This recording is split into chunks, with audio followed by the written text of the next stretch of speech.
Communal clashes erupted in the Mahasi Tehsil of Bahareech district in Uttar Pradesh on Sunday during the Durga Idol immersion procession, leading to the death of a 22-year-old man from a gunshot wound and several other injured. Several vehicles and shops were also set on fire.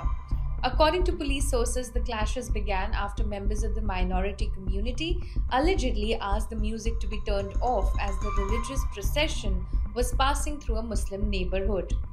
जी महसी के महाराजगंज क्षेत्र में आज जब एक जुलूस एक मुस्लिम क्षेत्र में से एक मस्जिद के पास से निकल रहा था, वहाँ पे दोनों पक्षों के बीच में कुछ विषय को लेकर तकरार हुई, जिसमें दोनों पक्ष आमने सामने हुए। उसमें आपस में कुछ लोग उत्पात मचाने लगे, जिस घटनाक्रम में एक व्यक्ति को हिंदू पक्ष की तरफ से गोली लगी और बाद में उसकी मृत्यु हो गई। उसी के बाद एक तनाव की स्थिति उत्पन्न हुई, जिससे विभिन्न स्थानों पर जो मूर्ति विसर्जन है उसको रोक दिया गया और फिर उसका फ़ायदा उठा के कुछ शरारती तत्वों ने उपद्रव मचाने की कोशिश की। तो पुलिस द्वारा बहुत तेज़ी से अपनी कार्रवाई हरकत में लाए गए और जहाँ पे भी इस तरह का डिस्टर्बेंस हुआ है उसको हम नियंत्रण में ले आए हैं और अब सभी जगह सकुशल विसर्जन जो है पुनः आरंभ हो गया है। Taking serious note of the clash, Chief Minister Yogi Adityanath said those responsible for causing disturbances would not be spared.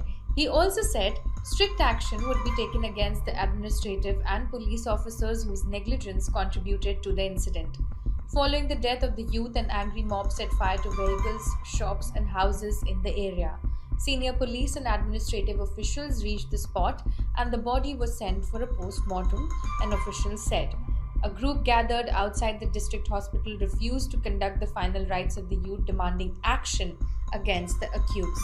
निश्चित तौर से बहुत ही दुखी हैं, कष्ट में हैं। उस बच्चे को हंसते हंसते परिवार को उजाड़ दिया और उस बच्चे को मार डाला। मैं समझता हूँ रोज अपने घर का वो बेचारा खर्चा वहन करता था, रोज कुआं खोद के पानी पीने वाला व्यक्ति अपने परिवार को जिला खिला रहा था। पुलिस ने आकर उसको हत्या की है। पुलिस के ऊपर 302 की कार्रवाई होनी चाहिए और जेल भेजना चाहिए। पूरी तरीके से इस परिवार को 1 करोड़ रुपए दें मुआवजा और सरकारी नौकरी दें। नहीं, पुलिस का पोस्टमार्टम थोड़ी होता है, पुलिस डॉक्टर करते हैं ना।